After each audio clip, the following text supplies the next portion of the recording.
Namaste. Myself Reni Khurana, Assistant Professor, Faculty of Physiotherapy and Diagnostics, JVM, Rajasthan.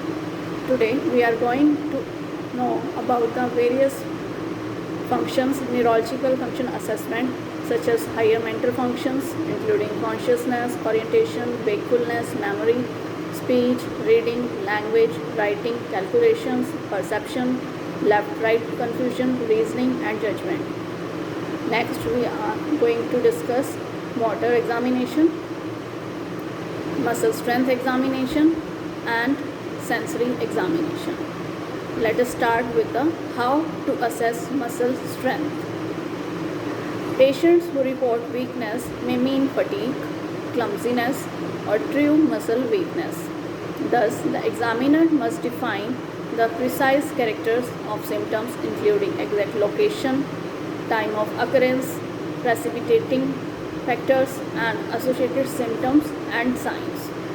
Limbs are inspected for weakness. When extended, a weak limb drifts downward. Inspect tremor and other involuntary movements too. The strength of specific muscle groups is tested against resistance and one side of the body is compared with the other. However, pain may preclude a full effort during strength testing.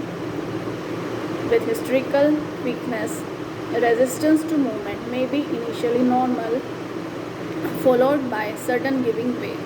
A patient may not use supporting muscles appropriately. For example, patient with a true deltoid weakness use accessory muscles that tilt their trunk and neck away from the weak deltoid because they want to prevent the examiner from overcoming their weakness. In contrast, patients with a factious deltoid weakness due to maligning, the shoulder and head tilt towards weak deltoid as the muscle is overcome, indicating the lack of effort. Subtle weakness may be indicated by decreased arm swing while walking, pronated drift in an outstretched arm, decreased spontaneous use of a limb, an externally rotated leg, slowing of rapid alternating movements, or impairment of fine dexterity. Example, ability to fasten a button, open a safety pin, or remove a match from its box. Strength should be graded. The following scale, originally developed by the Medical Research Council of the United Kingdom, is now used universally. And these are from grade 0 to grade 5. Grade 0 shows no visible contraction. Grade 1 defines visible muscle contraction with no or trace movements. Grade 2 defines limb movement but no against gravity. Grade 3 defines movement against gravity but not resistance. Grade 4 defines movement against at least some resistance supplied by the examiner. Grade 5 defines full muscle strength. The difficulty with this and similar scales is the large range in strength possible between grade 4 and 5. The still strength can be semi-quantitatively measured with a hand grip ergometer or with an inflated BP curve squeezed by the patient. Functional testing often provides a better picture of the relationship between the strength and disability. As the patient does various maneuvers, deficiencies are noted and quantified as much as possible. Example, number of squats done or steps climbed. Rising from a squatting position or stepping onto a chair, test proximal leg strength. Walking on the heel and on tiptoe test distal strength. Pushing with the arm to get out of a chair indicates quadriceps weakness. Swinging the body to move the arms indicates shoulder girdle weakness. Rising from the supine position by turning prone, kneeling and using the hands to climb up the thighs and slowly push erect. That is Bower sign, which suggests pelvic girdle weakness. Now we are coming on the assessment of sensation. How to assess sensation? For the ability to sense a sharp object, the best screening test uses a safety pin or other sharp object to lightly prick the face, torso, and forelimbs. The patient is asked whether the pinprick feels the same on both sides and whether the sensation is dull or sharp. The sharp object is discarded after use to avoid potential transmission of bloodborne disorders. Example, HIV infection, hepatitis. Now, how to do the sensory examination? Cortical sensory function is evaluated by asking the patient to identify a familiar object, example coin or key, which is placed in the palm of the hand. This is known as stereognosis. And the numbers written on the palms, which is known as graphesthesia. And to distinguish between 1 and 2 simultaneously, closely packed pinpricks on the fingertips, that is 2-point discrimination. Another indicator of impaired cortical sensory function is astinction, which is inability to identify a stimulus on one side, one that can be identified when one side of the body is tested at a time, when both sides of the body are tested simultaneously. For example, when extinction is present, patients report feeling sensation on only one side. When simultaneously touched on both sides, even though they can feel sensation on both sides when one side is tested at a time. Temperature sense. Temperature sense is usually tested with a cold tuning fork. Joint position sense. Joint position sense is tested by moving the terminal phalanges of the patient finger, then the toes up or down a few degrees. If the patient cannot identify these teeny movements with eyes closed, larger up and down movements are tried before testing the next most proximal joints. Example, testing the ankle if toe movement is not perceived. Pseudoathetosis. What is pseudoathetosis? It refers to involuntary writing, snake-like movement of a limb that result from severe loss of position sense. Motor pathways, including those of basal ganglia, are preserved. The brain cannot sense where the limb is in place or space, so the limb moves on its own, and the patient must use vision to control the limb movement. Typically, when the eyes are closed, the patient cannot locate the limb in space. What is Rombach test? Inability to stand with feet together with eyes closed indicates impaired position sense in lower extremities. When cerebellar disease is present, the patient tries to stand with the feet apart but as close together as possible without falling, and only then closes the eyes. Rarely, a positive result is due to severe bilateral loss of vestibular function. Vibration sense. To test vibration sense, the examiner places a finger under the patient's distal interphalangeal joint and presses a lightly tapped 128 cycle tuning fork on top of the joint.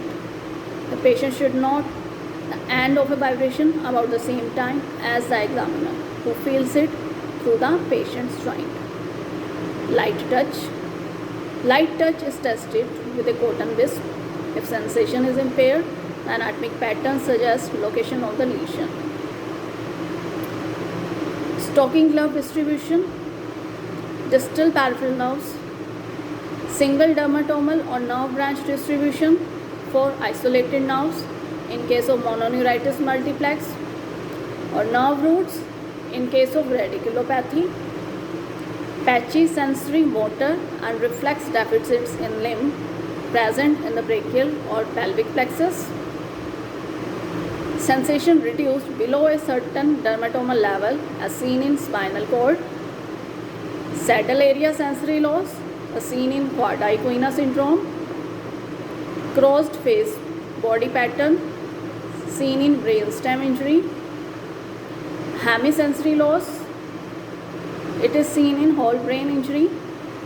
Midline hemisensory loss, it is due to thalamus or functional lesions. Location of the lesion is confirmed by determining whether motor weakness and reflex changes follow a similar pattern.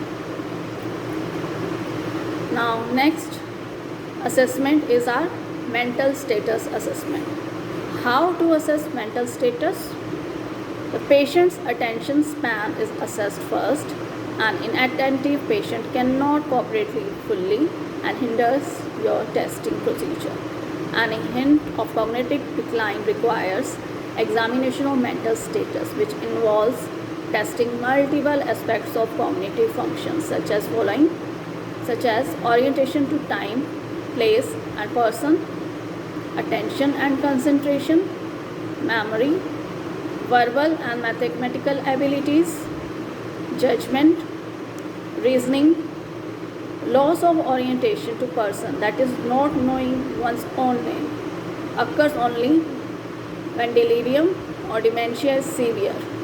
When it occurs as an isolated symptom, it suggests malingering. Insight into illness and fund of knowledge in relation to educational level are assessed, as are affect and mood. Vocabulary usually correlates with educational level. How to do a mental status exam? The patient is asked to do the following, such as follow a complex command that involves 3 body parts and discriminates between right and left. Example, put your right thumb in your left ear and stick out your tongue. Next example, name simple objects and parts of those objects such as glasses and lens, belt and belt buckle. Next example, name body parts and read, write and repeat simple phrases. If deficits are noted, other tests of aphasia are needed. Spatial perception.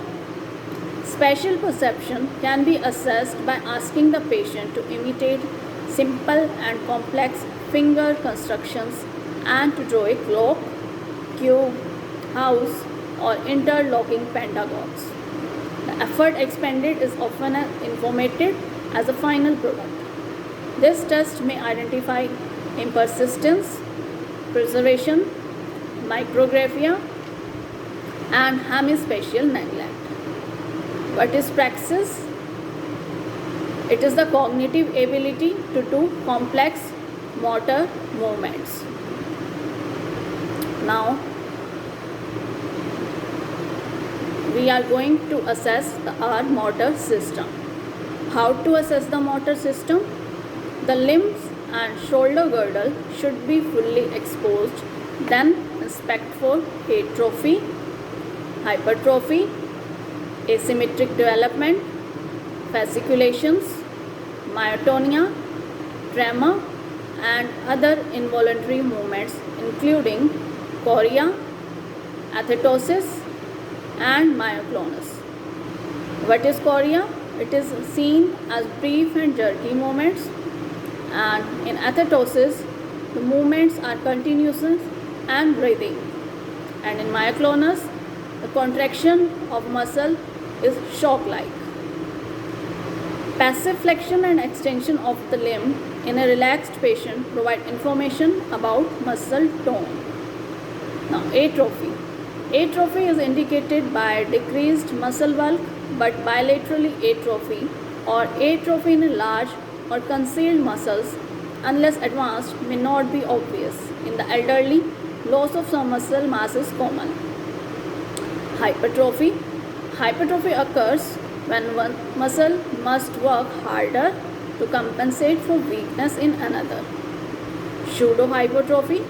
Pseudohypertrophy occurs when muscle tissue is replaced by excessive connective tissue or non-functional material. Fasciculations. These are brief, fine, irregular twitches of the muscle visible under the skin. The fasciculations are relatively common, although they can occur in normal muscle, particularly in calf of the elderly. Fasciculations frequently indicate lesion of the lower motor neuron, such as nerve degeneration or injury and regeneration. Now, how to do the motor examination? First, We can see example of myotonia. What is myotonia? It is slow relaxation of muscle after a sustained contraction or direct percussion of the muscle. Myotonia indicates myotonic dystrophy and may be demonstrated by inability to quickly open a clenched hand, increased resistance followed by relaxation or clasp knife phenomena, and spasticity, which indicates upper motor neuron lesion. Led by rigidity, it is uniform rigidity throughout the range of motion, often with cogwheeling, which suggests a basal ganglia disorders. Thank you.